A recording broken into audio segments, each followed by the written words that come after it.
챕터 1. 운명의 악수 세 사람의 손이 맞잡히던 순간. 2025년 1월 21일 미국 샌프란시스코였습니다. 고층 빌딩 57층 회의실에서 역사가 만들어지고 있었습니다. 플래시 세례가 쏟아졌습니다. 전 세계 언론이 이 순간을 포착하기 위해 카메라를 들이댔습니다. 세 남자가 손을 맞잡았습니다. 샘 올트먼, 오픈AI 최고 경영자, 이재용, 삼성전자 회장, 최태원, SK그룹 회장. 세 사람의 손이 맞잡히는 순간 세계는 숨을 죽였습니다. 700조 원. 상상을 초월하는 규모의 자금이었습니다. 인류가 꿈꾸는 스타게이트 프로젝트. 인공지능이 여는 새로운 미래. 그 문을 열 열쇠가 바로 이 악수 속에 담겨 있었습니다. 올트먼이 입을 열었습니다. 우리는 오늘 인류 역사의 새로운 장을 엽니다. 이재용이 고개를 끄덕였습니다. 대한민국 반도체 기술이 그 중심에 있습니다. 최태원이 덧붙였습니다. HBM 없이는 인공지능의 미래도 없습니다. 회의실 안은 긴장감으로 가득했습니다. 참석자들은 모두 이 순간의 무게를 알고 있었습니다. 단순한 비즈니스 계약이 아니었습니다. 기술 패권의 판도를 바꾸는 역사적 순간이었습니다. 올트먼은 프레젠테이션 화면을 켰습니다. 거대한 데이터 센터 설계도가 나타났습니다. 우리는 전 세계에 20개의 초거대 AI 데이터 센터를 건설합니다. 각 센터마다 100만 개 이상의 GPU가 필요합니다. 그리고 그 GPU를 작동시키려면 HBM이 필수입니다. 이재용이 자료를 넘겼습니다. 삼성전자의 HBM 생산 로드맵이 펼쳐졌습니다. 우리는 연간 생산량을 3배 확대할 계획입니다. 2027년까지 세계 HBM 시장의 50%를 공급하겠습니다. 최태원이 이어받았습니다. SK하이닉스는 이미 HBM 기술에서 세계 1위입니다. 우리의 12단 HBM3위는 경쟁사보다 2년 앞서 있습니다. 회의는 4시간 동안 계속되었습니다. 계약서 검토, 기술 로드맵 확인, 투자 일정 조율. 모든 것이 치밀하게 진행되었습니다. 마침내 서명 순서가 왔습니다. 올트먼이 먼저 펜을 들었습니다. 이재용이 그 뒤를 이었습니다. 최태원이 마지막 서명을 했습니다. 계약이 완료되는 순간 박수가 터져나왔습니다. 하지만 이 화려한 무대 뒤에는 또 다른 이야기가 있었습니다. 바로 그날 아침 대한민국 구미에서는 작은 공장이 문을 열고 있었습니다. 세계가 주목한 이 거대한 계약. 그 시작은 서울 강남이 아니었습니다. 경상북도 구미의 작은 공장에서 시작되었습니다. 아무도 모르는 그곳에서 말입니다. 챕터 2. 구미의 작은 공장에서 시작된 이야기. 그날 아침 구미는 평온했습니다. 경상북도 구미시 공단로 3일 정밀 공장의 셔터가 올라갔습니다. 새벽 6시였습니다. 박지호 사장이 가장 먼저 출근했습니다. 52세, 20년을 이 자리를 지켜온 중소기업 대표였습니다. 회색 작업복을 입은 박지호는 공장 안으로 들어섰습니다. 기계 소음이 울려 퍼지기 시작했습니다. CNC 공작 기계들이 가동을 시작했습니다. 끼익끼익. 금속을 깎아내는 소리가 공장을 가득 채웠습니다. 직원들이 하나둘 출근했습니다. 작업복으로 갈아입고 각자 위치로 향했습니다. 용접 불꽃이 튀었습니다. 정밀 측정기로 부품을 검수하는 소리가 들렸습니다. 박지호는 작업장을 천천히 걸었습니다. 3번 라인에서 멈춰 섰습니다. 반도체 장비 부품을 만드는 라인이었습니다. 김현수 팀장이 부품을 검수하고 있었습니다. 박지호가 다가갔습니다. 현수야, 오늘 물량 맞출 수 있나? 김현수가 고개를 들었습니다. 야간까지 돌리면 가능합니다. 박지호는 고개를 끄덕였습니다. 또 직원들에게 무리를 시켜야 했습니다. 하지만 선택의 여지가 없었습니다. 납기를 맞추지 못하면 계약이 취소되었습니다. 박지호는 창고로 향했습니다. 부품들이 빼곡하게 쌓여 있었습니다. 알루미늄 케이스, 스테인리스 브래킷, 티타늄 파스너. 모두 반도체 제조 장비에 들어가는 핵심 부품들이었습니다. 겉보기엔 평범한 금속 조각들이었습니다. 하지만 이 작은 부품 하나하나가 수억 원짜리 장비의 성능을 좌우했습니다. 허용 오차는 0.001mm. 머리카락 굵기의 10분의 1도 안 되는 정밀도였습니다. 박지호는 부품 하나를 집어들었습니다. 손바닥만 한 알루미늄 케이스였습니다. 햇빛에 반짝이는 금속 표면을 보며 생각했습니다. 우린 작지만 우리가 만든 장비 없이는 HBM이 돌아가지 않는다. 박지호는 직원들에게 자주 말했습니다. 이 작은 나사 하나가 인류의 미래를 움직인다. 직원들은 처음엔 반신반의했습니다. 하지만 시간이 지나면서 그 말의 의미를 깨달았습니다. 삼성, SK하이닉스 같은 거대 기업도 결국 이들의 부품이 필요했습니다. 아침 7시 30분이 되었습니다. 전 직원이 공장 앞 광장에 모였습니다. 매주 월요일 아침 조회 시간이었습니다. 46명의 직원들이 두 줄로 늘어섰습니다. 20대 신입사원부터 60대 베테랑까지 박지호가 직원들 앞에 섰습니다. 이번 주도 고생들 많겠습니다. 하지만 우리 삼일정밀은 대한민국 최고의 정밀 부품 회사입니다. 그 자부심을 가지고 일합시다. 직원들이 박수를 쳤습니다. 조회가 끝나고 모두 작업장으로 흩어졌습니다. 박지호는 2층 사무실로 향했습니다. 10평 남짓한 사장실이었습니다. 낡은 책상과 의자, 철제 캐비닛이 전부였습니다. 벽에는 인증서들이 걸려 있었습니다. 품질 경영 인증서, 벤처기업 확인서, 우수제품 지정서. 20년의 땀과 노력이 만든 결과물들이었습니다. 박지호는 컴퓨터를 켰습니다. 메일함에 새 메일 37개가 쌓여 있었습니다. 대부분 납품 관련 문의였습니다. 그중 삼성전자 협력사 담당자의 메일이 눈에 띄었습니다. 제목은 긴급 물량 증대 요청이었습니다. 박지호는 메일을 열었습니다. 반도체 장비 부품 납품량을 30% 늘려달라는 내용이었습니다. 납기는 이번 달 말까지. 박지호는 한숨을 쉬었습니다. 물량이 늘어나는 것은 반가웠습니다. 하지만 현재 생산 능력으로는 불가능했습니다. 추가 인력과 야간 작업이 필요했습니다. 박지호는 계산기를 두드렸습니다. 추가 인건비, 원자재, 전기세. 최소 1억 원이 필요했습니다. 통장 잔고는 3,200만 원. 턱없이 부족했습니다. 박지호는 휴대전화를 들었습니다. 거래은행 담당자에게 전화를 걸었습니다. 박 과장님, 운전자금 대출 좀 추가로 받을 수 있을까요? 잠깐의 침묵이 흘렀습니다. 사장님, 지금도 한도가 거의 찼는데요. 예상했던 대답이었습니다. 박지호는 전화를 끊었습니다. 막막했습니다. 20년을 이렇게 버텨왔습니다. 외환위기도, 금융위기도, 팬데믹도 버텼습니다. 하지만 한계가 느껴졌습니다. 박지호는 창밖을 바라봤습니다. 구미산업단지의 회색 하늘이 보였습니다. 다른 공장 굴뚝에서 하얀 연기가 피어올랐습니다. 이곳에는 수백 개의 중소기업이 있었습니다. 모두 박지호처럼 하루하루 버티며 살아가는 사람들이었습니다. 그들은 대한민국 제조업의 밑바탕이었습니다. 세계 최고 수준의 기술력을 가진 숨은 강자들이었습니다. 하지만 세상은 그들의 존재를 잘 몰랐습니다. 그날 오후 박지호는 몰랐습니다. 곧 자신의 삶이 완전히 바뀔 것이라는 사실을. 구미의 작은 공장이 세계와 연결될 것이라는 사실을. 챕터 3. 뉴욕에서 날아온 뉴스. 그날 저녁 7시였습니다. 박지호는 집으로 돌아왔습니다. 아파트 거실에서 가족들이 저녁 식사 준비를 하고 있었습니다. 아내 김순희가 식탁을 차리고 있었습니다.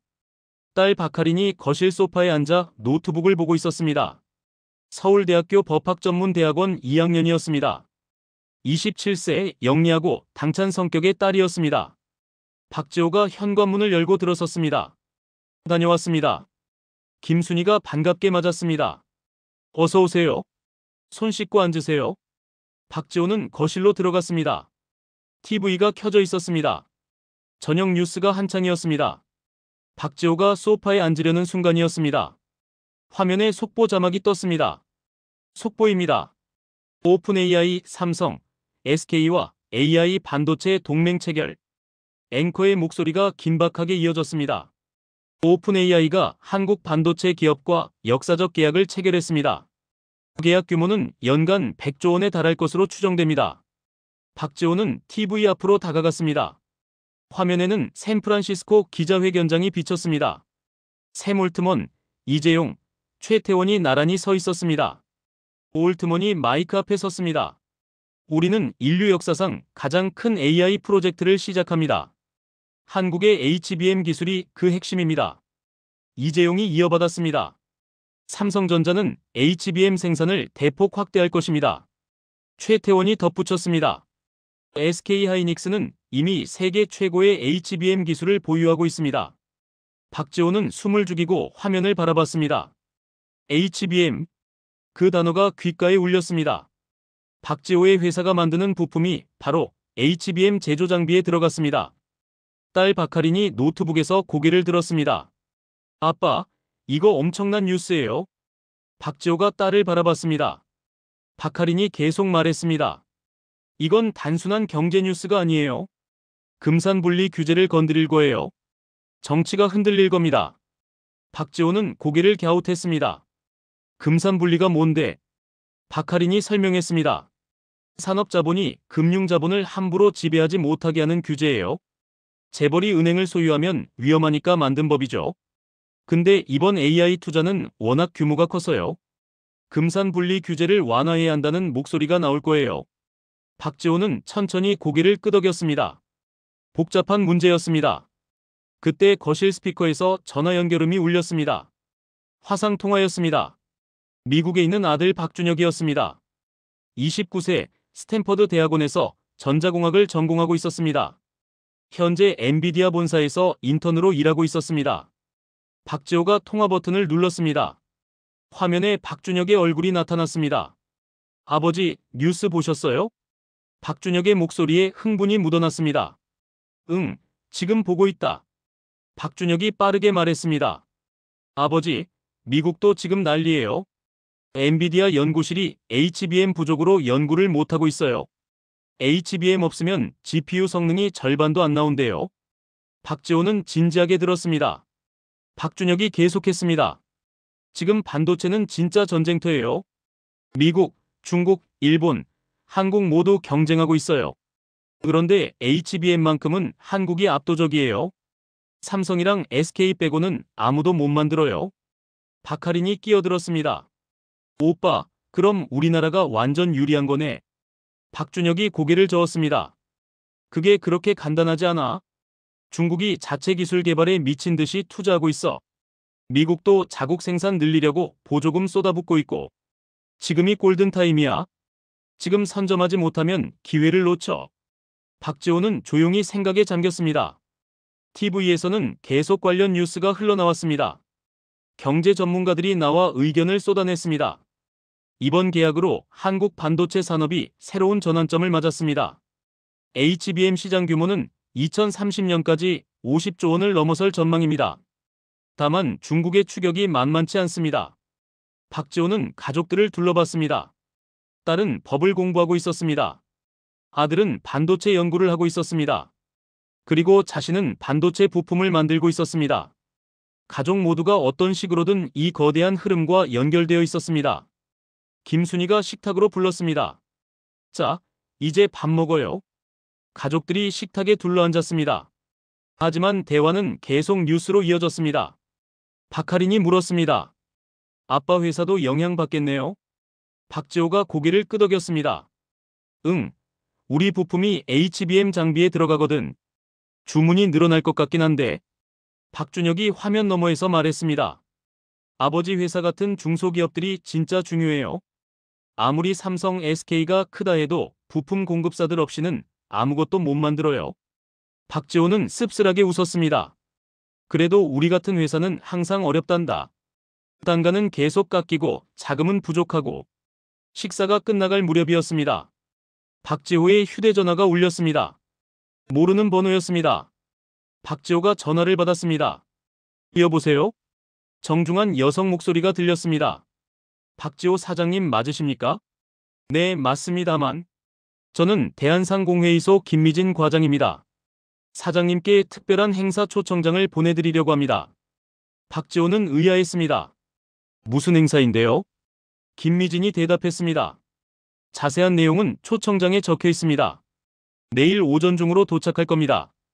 꼭 참석해 주시기 바랍니다. 전화가 끊겼습니다. 박지호는 휴대전화를 내려놓았습니다. 이상한 통화였습니다. 하지만 박지호는 대수롭지 않게 여겼습니다. 그날 밤 박지호는 잠들기 전 생각했습니다. 세상이 빠르게 변하고 있다고. 그리고 자신도 그 변화의 한가운데 있다고. 다음날 오전 10시였습니다. 3일 정밀 사무실로 택배가 도착했습니다. 고급스러운 검은색 봉투였습니다. 박지호가 봉투를 뜯었습니다. 금박으로 인쇄된 초청장이 들어있었습니다. 귀하를 AI 반도체 산업 간담회에 초대합니다. 일시는 3일 후 오후 2시. 장소는 서울 강남의 한 특급 호텔이었습니다. 박지호는 초청장을 다시 읽었습니다. 주최는 대한상공회의소였습니다. 하지만 참석자 명단을 보고 박지호는 눈이 커졌습니다. 세몰트먼, 이재용, 최태원, 그리고 정부 관계자 수십 명. 박지호는 믿을 수 없었습니다. 왜 자신 같은 중소기업 사장이 이런 자리에 불려간 것일까?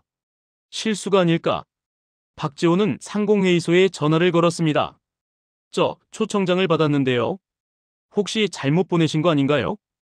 김미진 과장이 대답했습니다. 아닙니다, 사장님. 사장님께서 꼭 참석하셔야 합니다. 정부에서 특별히 요청하신 분입니다. 박지호는 더욱 혼란스러웠습니다. 정부가 왜 자신을? 하지만 거절할 수 없었습니다. 3일 후 박지호는 서울행 KTX에 올랐습니다. 평생 입어본 적 없는 정장을 입었습니다. 아내가 백화점에서 급히 사준 양복이었습니다. 박지호는 기차 안에서 계속 긴장했습니다. 손에 땀이 났습니다. 서울역에 도착한 박지호는 택시를 탔습니다. 강남의 한 특급 호텔로 향했습니다. 호텔 앞에는 검은색 세단들이 즐비했습니다. 경호원들이 입구를 지키고 있었습니다. 박지호는 초청장을 보여주고 안으로 들어갔습니다. 로비는 웅장했습니다. 샹들리에가 반짝였습니다. 대리석 바닥이 발소리를 울렸습니다. 안내 직원이 박지호를 57층으로 안내했습니다. 엘리베이터 문이 열렸습니다. 복도 양쪽에 경호원들이 서 있었습니다. 보안 검색대를 통과했습니다. 휴대전화를 맡겼습니다. 회의실 문 앞에 도착했습니다. 문이 열렸습니다. 박지호는 숨을 멈췄습니다. 커다란 타원형 테이블이 보였습니다. 그 주위로 20여 명이 앉아 있었습니다. 세몰트먼이 정면에 앉아 있었습니다. 그 옆에 이재용과 최태원이 나란히 앉아 있었습니다. 정부 장관들도 여럿 보였습니다. 그리고 박지호처럼 중소기업 대표로 보이는 사람들도 몇 명 있었습니다. 안내 직원이 박지호의 자리를 가리켰습니다. 테이블 끝자락이었습니다. 박지호는 조심스럽게 앉았습니다. 주위 사람들이 박지호를 흘끗 쳐다봤습니다. 박지호는 작아지고 싶었습니다. 왜 자신이 여기 있는지 여전히 이해할 수 없었습니다. 회의가 시작되었습니다. 사회자가 회의 취지를 설명했습니다. 오늘은 AI 반도체 산업 생태계 구축을 논의하기 위해 모였습니다. 대기업만으로는 성공할 수 없습니다. 중소협력사들의 참여가 필수적입니다. 올트먼이 발언권을 잡았습니다. 저는 한국의 제조업 생태계에 감탄했습니다. 대기업과 중소기업이 긴밀하게 협력하는 모습은 미국에서 보기 드뭅니다. 이재용이 이어받았습니다. HBM 생산 확대를 위해서는 장비 공급이 중요합니다. 그 장비를 만드는 부품업체들의 역할이 핵심입니다. 최태원이 덧붙였습니다. 우리는 협력사들과 함께 성장하겠습니다. 딴가 후려치기가 아닌 상생의 길을 가겠습니다. 그때 올트먼이 박지호를 바라봤습니다. 박지호는 깜짝 MC 계속 놀랐습니다. 올트먼이 박지호를 가리키며 말했습니다. 박 사장님 같은 분들이 없다면 이 거대한 퍼즐은 완성되지 않습니다. 회의실의 모든 시선이 박지호에게 쏠렸습니다. 박지호는 얼어붙었습니다. 올트먼이 계속 말했습니다. 박 사장님의 3일 정밀이 만드는 부품이 우리 HBM 장비에 들어갑니다. 0.001mm 오차도 허용하지 않는 정밀도. 이런 기술력이 한국 제조업의 진짜 힘입니다. 박지호는 입이 마르는 것을 느꼈습니다. 이재용이 고개를 끄덕였습니다. 맞습니다. 우리 삼성도 협력사 없이는 아무것도 못 만듭니다. 최태원도 동의했습니다. 중소기업이야말로 대한민국 산업의 뿌리입니다. 박지호는 그제야 깨달았습니다. 자신이 왜 이 자리에 불려왔는지. 작은 부품 하나하나가 모여 거대한 시스템을 만든다는 것. 그 작은 부품을 만드는 사람들이 바로 자신 같은 이들이라는 것. 회의는 3시간 동안 계속되었습니다. 생산 계획, 투자 규모, 기술 지원 방안 하나하나 구체적으로 논의되었습니다. 정부는 중소기업 지원 방안을 내놓았습니다.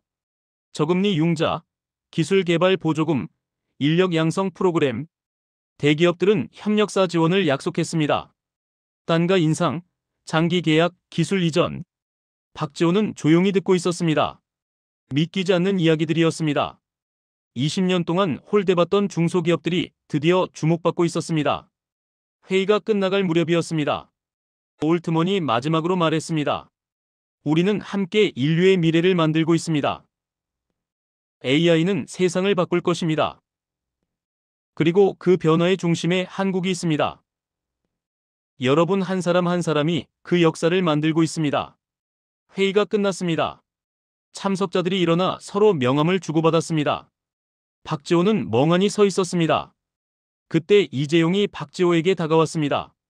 박 사장님, 수고 많으셨습니다. 박지호는 황급히 허리를 숙였습니다. 아닙니다. 회장님. 이재용이 명함을 건넸습니다. 앞으로 자주 협력하게 될 겁니다. 어려운 일 있으면 언제든 연락 주십시오. 박지호는 떨리는 손으로 명함을 받았습니다. 꿈인지 생시인지 구분이 안 되었습니다. 최태원도 인사를 건넸습니다. 올트먼은 통역을 통해 악수를 청했습니다. 박지호는 그들과 한 명 한 명 악수를 나눴습니다. 호텔을 나서는 박지호의 발걸음은 가벼웠습니다. 동시에 무거웠습니다.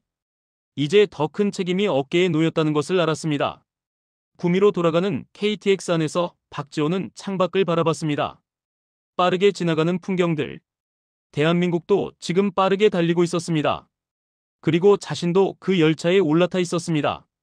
다음 날 아침이었습니다. 서울 여의도 증권가는 아침부터 술렁였습니다. 증권사 딜링룸에는 긴장감이 감돌았습니다. 트레이더들이 모니터 앞에 앉아 시장 개장을 기다렸습니다. 오전 9시 시장이 열렸습니다. 삼성전자 주가가 급등했습니다. 전날 종가 대비 8% 상승한 가격에 거래가 시작되었습니다. SK하이닉스는 더욱 강했습니다. 시초가부터 상한가를 기록했습니다. 매수 주문이 폭발적으로 쏟아졌습니다. 딜링룸 스피커에서 함성이 터져나왔습니다. 삼성전자 9만원 돌파. SK하이닉스 상한가 직행. 트레이더들이 환호했습니다. 모니터에는 빨간색 숫자들이 가득했습니다. 코스피 지수가 치솟았습니다. 2900선을 가볍게 넘어섰습니다. 외국인 투자자들의 매수가 쏟아졌습니다. 한국 반도체 주식을 사들이는 주문이 끊이지 않았습니다. 하루 만에 3조 원이 유입되었습니다. 증권방송에서는 전문가들이 줄지어 나왔습니다. 한국 반도체가 새로운 황금기를 맞이했습니다. HBM 시장에서 한국은 독점적 지위를 누리고 있습니다. 앞으로 주가 상승은 더 이어질 전망입니다. 하지만 모두가 환호하는 것은 아니었습니다.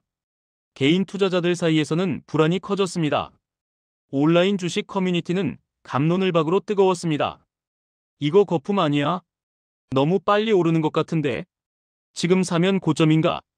아니야, 이건 시작에 불과해. HBM 시장은 앞으로 10년은 간다. 의견이 극명하게 갈렸습니다. 일부는 추가 매수에 나섰습니다. 일부는 차익 실현을 선택했습니다. 그날 오후 2시, 구미의 3.1정밀 사무실도 들썩였습니다. 직원들이 컴퓨터 앞에 모여 있었습니다. 회사 주가를 확인하고 있었습니다. 3.1정밀도 코스닥 시장에 상장된 회사였습니다. 평소에는 거래량도 적고 조용한 종목이었습니다. 하지만 그날은 달랐습니다. 시초가부터 급등했습니다. 거래량이 평소의 50배로 폭발했습니다. 오후가 되자 상한가에 근접했습니다. 직원들이 환호했습니다. 사장님, 우리 주가 30% 올랐어요. 대박이에요. 박지호는 사무실 창가에 서서 공장을 내려다봤습니다. 주가가 오르는 것은 반가웠습니다. 하지만 마음 한편이 불안했습니다. 주가만 오른다고 회사가 좋아지는 것은 아니었습니다. 실제 주문이 늘고 매출이 늘어야 의미가 있었습니다. 그때 휴대전화가 울렸습니다. 거래은행 박 과장이었습니다. 박지호는 전화를 받았습니다. 여보세요, 박 과장님. 박 과장의 목소리가 들렸습니다. 사장님, 축하드립니다. 주가 엄청 올랐더군요. 네. 감사합니다. 그런데 사장님. 박 과장의 목소리가 조심스러워졌습니다. 지난번 말씀하신 추가 대출건인데요. 박지호는 귀를 기울였습니다. 본점에서 검토한 결과 역시 어렵다고 합니다. 주가가 올라도 실제 재무제표는 아직 개선되지 않았거든요. 박지호는 한숨을 쉬었습니다. 예상했던 대답이었습니다. 알겠습니다. 전화를 끊은 박지호는 의자에 앉았습니다.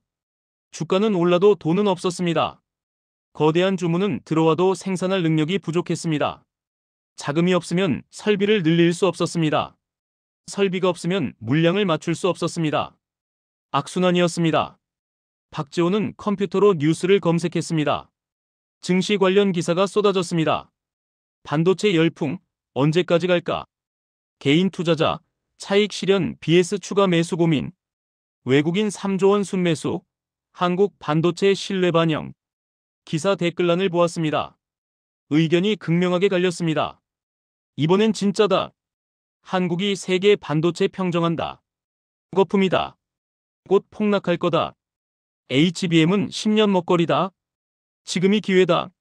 너무 빨리 올라서 무섭다. 박지호는 댓글창을 닫았습니다. 누구 말이 맞는지 알 수 없었습니다. 하지만 박지호는 현장에 있는 사람이었습니다. 실제로 부품을 만들고 납품하고 돈을 받는 사람이었습니다. 주가보다 중요한 것은 실물 경제였습니다. 오후 4시, 김현수 팀장이 사무실로 들어왔습니다.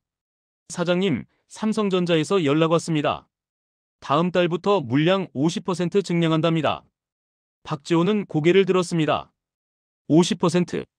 네, HBM 생산 라인 증설 때문이랍니다.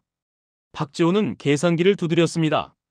현재 생산 능력으로는 불가능했습니다. 야간 작업을 늘려도 부족했습니다. 새로운 장비를 들여야 했습니다. 최소 5억 원이 필요했습니다. 박지호는 통장 잔고를 다시 확인했습니다. 여전히 부족했습니다.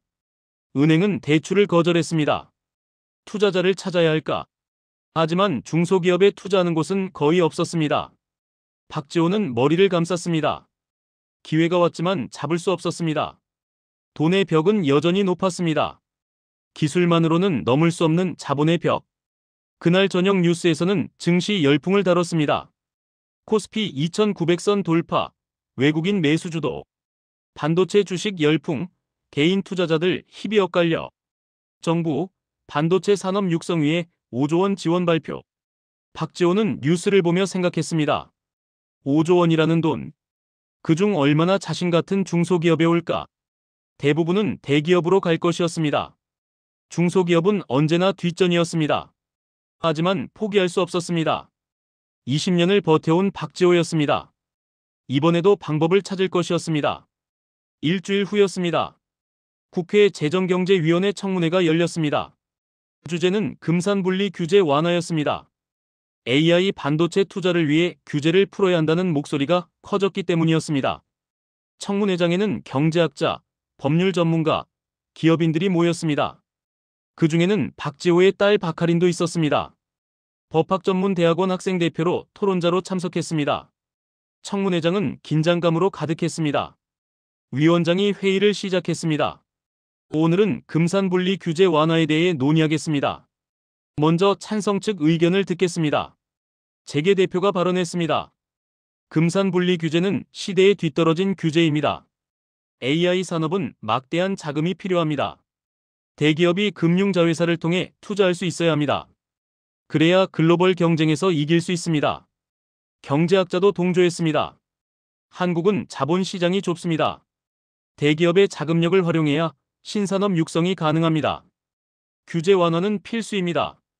박수가 터져나왔습니다. 찬성 측 청중들이었습니다. 위원장이 반대 측에 발언권을 주었습니다. 시민단체 대표가 마이크를 잡았습니다. 금산분리는 경제민주화의 핵심입니다. 재벌이 은행까지 장악하면 중소기업은 살 수 없습니다. 대출 심사에서 차별받고 자금 조달이 막힙니다. 법학 교수도 거들었습니다. 금산분리 완화는 재벌 특혜입니다. 소수 가문이 경제를 지배하게 됩니다. 반대 측 청중들이 박수를 쳤습니다. 그때 박하린에게 발언 기회가 왔습니다. 박하린은 천천히 일어섰습니다.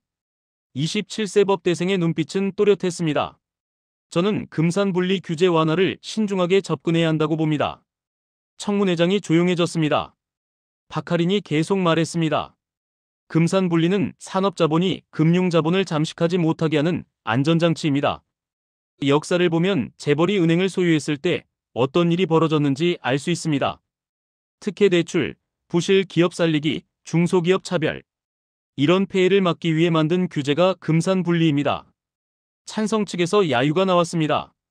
박하린은 흔들리지 않았습니다. 하지만 신산업 투자도 중요합니다. 그렇다면 해법은 무엇일까요? 완전한 규제 완화가 아니라 제한적 허용입니다. AI, 반도체 같은 특정 분야에만 예외를 두는 것입니다. 동시에 투명성을 강화하고 감독을 철저히 해야 합니다. 박하린의 논리는 명쾌했습니다. 일부 위원들이 고개를 끄덕였습니다. 박하린이 마지막으로 말했습니다. 아버지 세대는 기계를 만들었습니다. 하지만 우리 세대는 제도를 만들어야 합니다. 기술과 자본, 성장과 공정, 둘 다 잡는 제도를 만들어야 합니다. 청문회장에 박수가 터졌습니다. 찬성과 반대 양쪽 모두였습니다. 그날 저녁 청문회 내용이 뉴스에 나왔습니다. 박지호는 집에서 뉴스를 보고 있었습니다. 화면에 딸 박하린이 나왔습니다. 박지호는 자랑스러웠습니다. 동시에 복잡한 심정이었습니다. 딸의 말이 맞았습니다. 금산분리 완화는 양날의 검이었습니다. 대기업에게 힘을 실어주면 중소기업은 더 어려워질 수 있었습니다. 하지만 박지호도 자금이 필요했습니다. 대기업이 투자를 늘리면 협력사인 자신에게도 기회가 올 수 있었습니다. 박지호는 딸에게 전화를 걸었습니다. 하린아, 뉴스 봤다. 잘했더라. 박하린의 목소리가 들렸습니다. 아빠, 괜찮았어요? 응, 내 말이 다 맞다. 잠시 침묵이 흘렀습니다. 박하린이 조심스럽게 물었습니다. 아빠, 솔직히 물어볼게요. 아빠는 금산분리 완화를 원하세요? 박지호는 망설였습니다. 솔직히 대답하기 어려웠습니다. 글쎄다. 나도 잘 모르겠구나. 자금은 필요한데 대기업이 더 커지면 우리는 더 힘들어질 것 같고. 박하린이 한숨을 쉬었습니다. 그게 딜레마예요, 아빠. 성장하려면 자본이 필요한데 자본이 집중되면 불공정해지고. 박지호는 창밖을 바라봤습니다. 하린아, 세상 참 복잡하구나. 네, 아빠. 그래서 우리가 좋은 제도를 만들어야 해요. 그날 밤 대통령실에서도 회의가 열렸습니다. 이재명 대통령이 참모들을 모았습니다. 금산분리 문제 어떻게 해야 하나? 경제수석이 자료를 펼쳤습니다. AI 투자를 위해서는 규제 완화가 필요합니다. 하지만 여론은 부정적입니다. 이재명 대통령이 고개를 끄덕였습니다. 신산업 투자를 막는 장벽은 허물어야 합니다. 하지만 독점의 폐해는 반드시 막아야 합니다. 균형점을 찾아야 합니다. 법무수석이 제안했습니다. 제한적 허용은 어떻습니까? 특정 분야에만 예외를 두고 철저한 감독 체계를 만드는 겁니다. 이재명 대통령이 생각에 잠겼습니다. 좋습니다. 그 방향으로 법안을 준비하십시오. 회의가 끝났습니다. 대한민국은 새로운 길을 모색하고 있었습니다. 기술과 제도, 성장과 규제. 그 사이에서 균형을 찾아가고 있었습니다. 2월의 마지막 주였습니다. 스타게이트 계약 체결식이 일주일 앞으로 다가왔습니다. 구미의 3일 정밀은 마지막 납품 준비로 분주했습니다. 직원들은 연일 야간 작업을 했습니다. 박지호도 매일 밤 10시까지 공장을 지켰습니다. 그날도 오후 11시가 넘어서야 퇴근했습니다. 공장 불을 끄고 정문을 잠갔습니다. 야간 경비원에게 인사하고 집으로 향했습니다. 새벽 2시였습니다. 박지호는 깊은 잠에 빠져 있었습니다. 갑자기 휴대전화가 요란하게 울렸습니다. 박지호는 화들짝 놀라 깼습니다. 전화를 받았습니다. 여보세요? 야간 경비원의 다급한 목소리가 들렸습니다. 사장님, 큰일 났습니다. 불이 났어요. 박지호는 순간 정신이 번쩍 들었습니다. 뭐라고? 어디서? 창고요? 이번 창고에서 불이 났어요. 박지호는 옷도 제대로 챙겨 입지 못하고 집을 뛰쳐나갔습니다. 차를 몰고 미친 듯이 공장으로 달렸습니다. 20분 만에 도착했습니다. 공장 창고에서 불길이 치솟고 있었습니다. 소방차 여러 대가 이미 와 있었습니다. 소방관들이 물을 뿌리고 있었습니다. 박지호는 차에서 내려 달려갔습니다. 안 됩니다. 저게 다 HBM 장비 부품입니다. 소방관이 박지호를 막아섰습니다. 위험합니다. 물러나세요. 박지호는 절규했습니다. 저게 다 타면 우린 끝입니다. 그때 직원들이 하나둘 도착하기 시작했습니다. 김현수 팀장이 제일 먼저 왔습니다. 이철수 기술이사도 달려왔습니다. 직원들은 망연자실한 표정으로 불길을 바라봤습니다.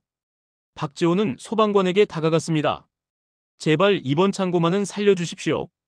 거기 납품 예정인 부품들이 다 있습니다. 소방관이 고개를 저었습니다. 이미 불이 너무 번졌습니다. 진화하는 데 집중하겠습니다. 박지호는 주저앉고 싶었습니다. 하지만 포기할 수 없었습니다. 박지호는 직원들을 돌아봤습니다. 우리가 직접 막는다. 직원들이 놀란 표정을 지었습니다. 사장님, 위험합니다. 박지호는 소방 호스를 집어들었습니다.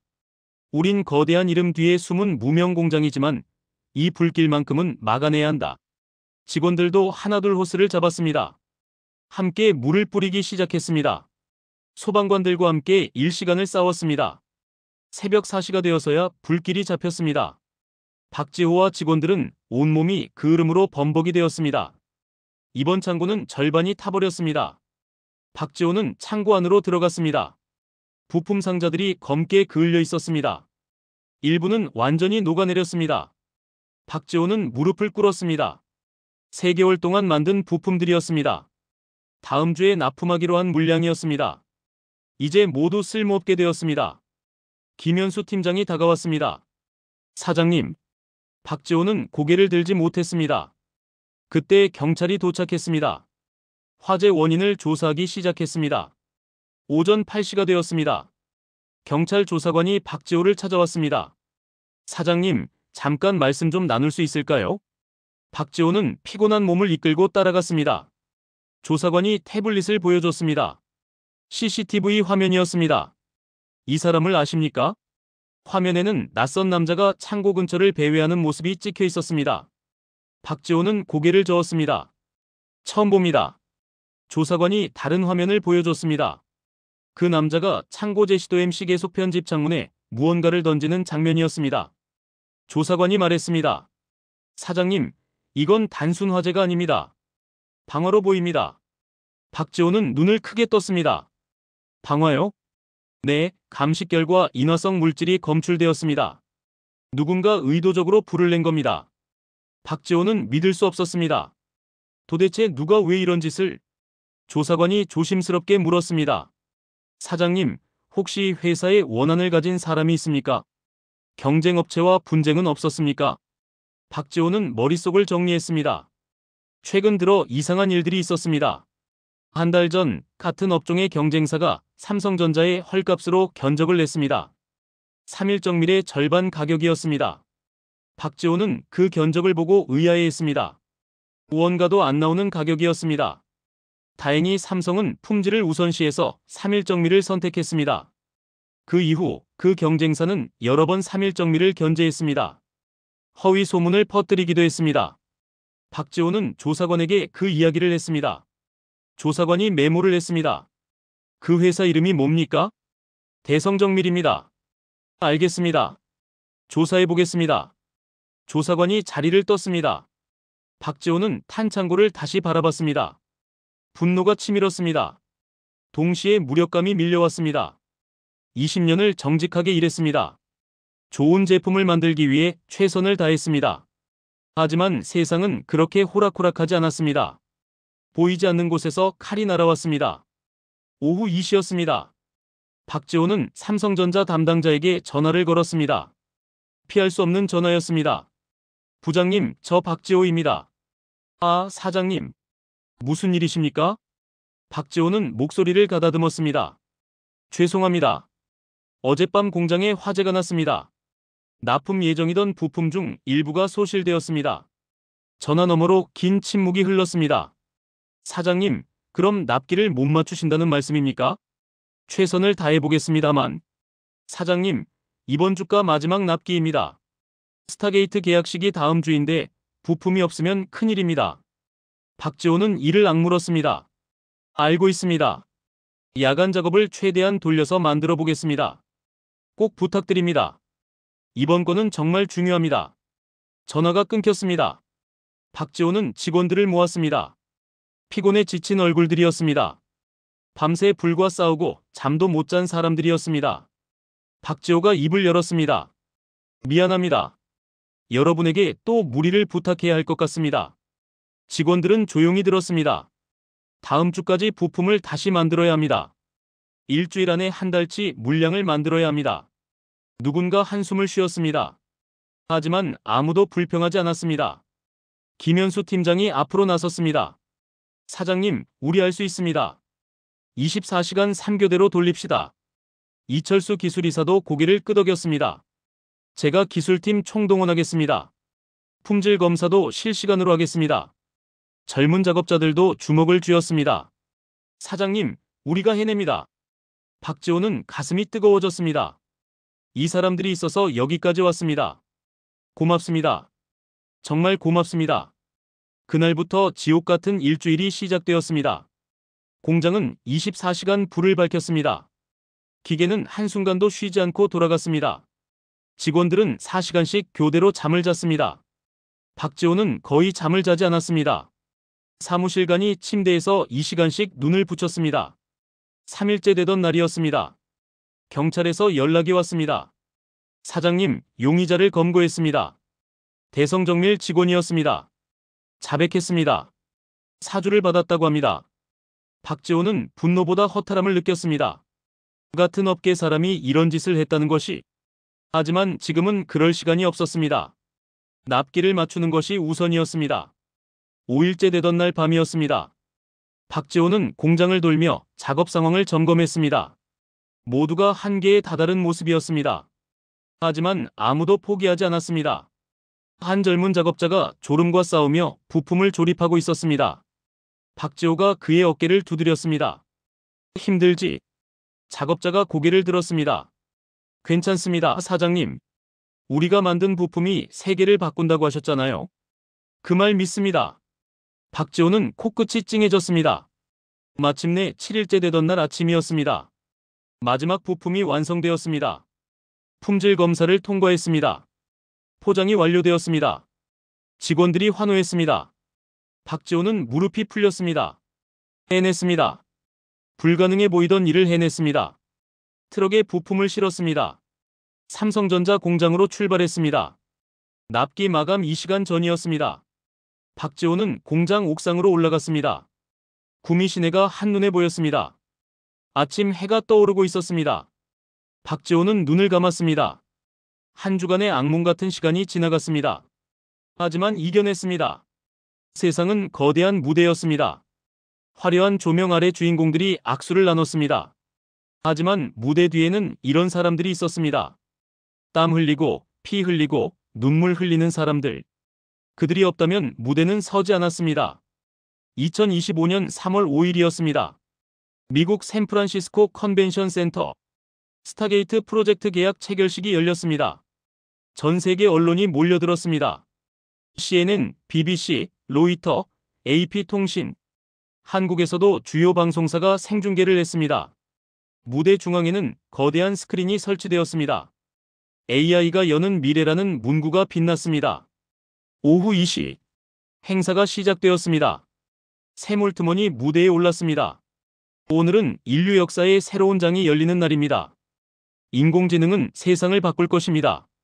의료, 교육, 과학, 모든 분야가 혁신될 것입니다. 그 변화의 중심에 한국이 있습니다. 박수가 터져나왔습니다. 이재용이 무대에 올랐습니다. 삼성전자는 HBM 생산을 3배로 늘릴 것입니다. 2027년까지 세계 시장의 절반을 공급하겠습니다. 한국 반도체가 인류의 미래를 열 것입니다. 또다시 박수가 쏟아졌습니다. 최태원이 이어받았습니다. SK하이닉스는 이미 세계 최고의 HBM 기술을 보유하고 있습니다. 우리의 기술력으로 AI 시대를 이끌겠습니다. 세 사람이 무대 중앙에 섰습니다. 손을 맞잡았습니다. 플래시가 터졌습니다. 역사적인 순간이었습니다. 700조 원 규모의 계약. 인류가 꿈꾸는 AI 시대. 그 문을 여는 열쇠가 바로 한국 반도체였습니다. 그 시각 구미에서는 3일 정밀 공장 옥상. 박지호가 아침 해를 바라보고 있었습니다. 휴대전화가 울렸습니다. 아들 박준혁의 화상통화였습니다. 박지호가 전화를 받았습니다. 화면에 박준혁의 얼굴이 나타났습니다.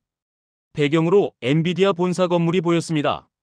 아버지, 계약식 보셨어요? 박지호가 고개를 끄덕였습니다. 응, 봤다. 박준혁이 흥분된 목소리로 말했습니다. 아버지, 엔비디아도 결국 한국에 의존할 수밖에 없어요.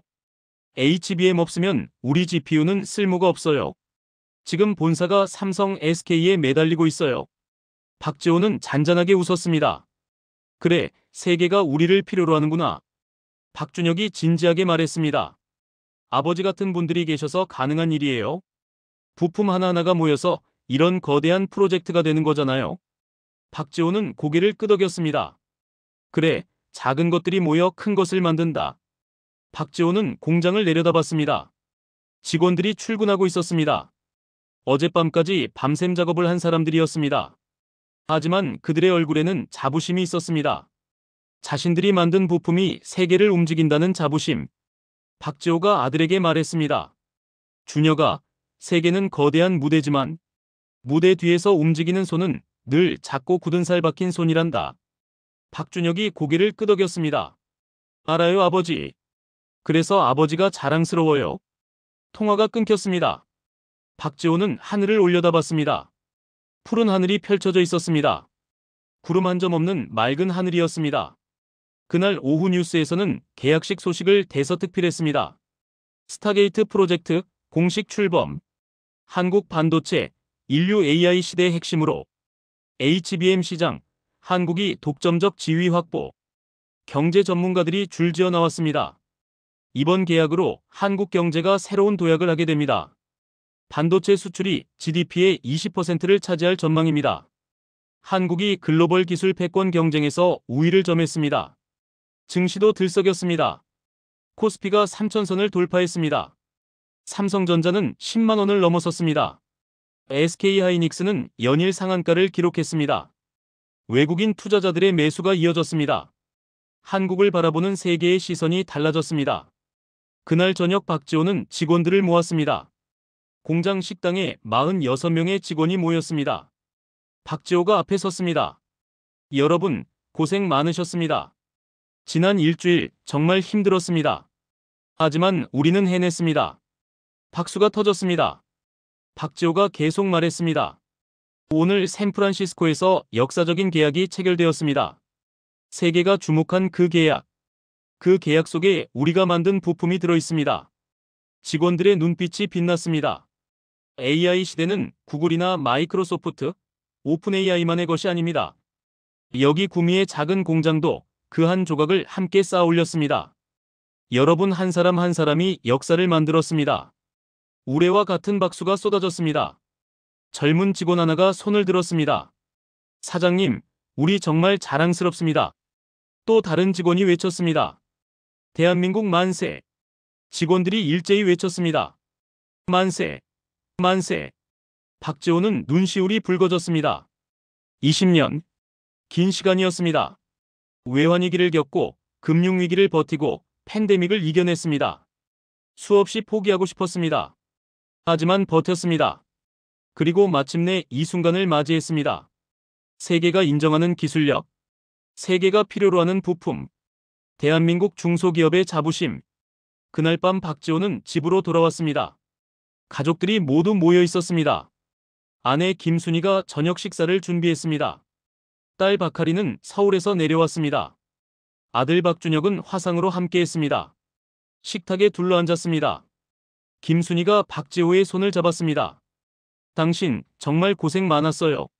박지호가 씁쓸하게 웃었습니다. 아직 멀었소. 갈 길이 멀어. 박하린이 아버지를 바라봤습니다. 아빠, 자랑스러워요. 법을 공부하면서 깨달았어요. 좋은 제도도 중요하지만 그 제도를 채울 사람들이 더 중요하다는 걸. 아빠 같은 분들이 계셔서 대한민국이 여기까지 온 거예요. 박준혁이 화면 너머에서 말했습니다. 저도 미국에서 느껴요. 한국이 정말 대단한 나라라는 걸. 기술력도 최고고 사람들도 최고예요. 박지호는 가족들을 바라봤습니다. 가슴이 벅차올랐습니다. 이들을 위해 더 열심히 살아야겠다고 생각했습니다. 그날 밤 늦게까지 가족들은 이야기를 나눴습니다. 미래에 대한 이야기, 꿈에 대한 이야기, 희망에 대한 이야기. 2025년 3월 5일, 인류의 운명을 바꾼 그 이름, 대한민국 반도체. 그리고 그 뒤에서 묵묵히 세상을 움직인 작은 공장과 사람들. 세계는 화려한 무대만 봤습니다. 하지만 무대 뒤에는 박지호 같은 사람들이 있었습니다. 새벽부터 밤까지 땀 흘리는 사람들. 작은 부품에 혼을 담는 사람들. 0.001mm의 완벽함을 추구하는 사람들. 그들이야말로 진짜 주인공이었습니다. HBM은 단순한 메모리가 아니었습니다. 인류의 새로운 금속이었습니다. 새로운 심장이었습니다. 그리고 그 심장은 대한민국에서 뛰고 있었습니다. 구미의 작은 공장에서, 수백 개 중소기업의 작업장에서, 수만 명 노동자들의 손에서. 역사는 기억할 것입니다. 이날 한국이 인류의 미래를 열었다는 것을, 작은 나라가 세계를 움직였다는 것을, 그리고 그 중심에 이름 없는 영웅들이 있었다는 것을. 박지호는 그날 밤 잠들기 전 일기를 썼습니다. 오늘 세계가 바뀌었다. 하지만 나는 여전히 구미의 작은 공장 사장이다. 내일도 새벽 6시에 출근할 것이다. 기계를 돌리고 부품을 만들고 직원들과 함께 땀 흘릴 것이다. 그것이 나의 일이고 나의 자부심이며 나의 삶이다. 대한민국 만세. 일기장을 덮었습니다. 불을 껐습니다. 내일 또 새로운 하루가 시작될 것입니다. 대한민국의 새로운 아침이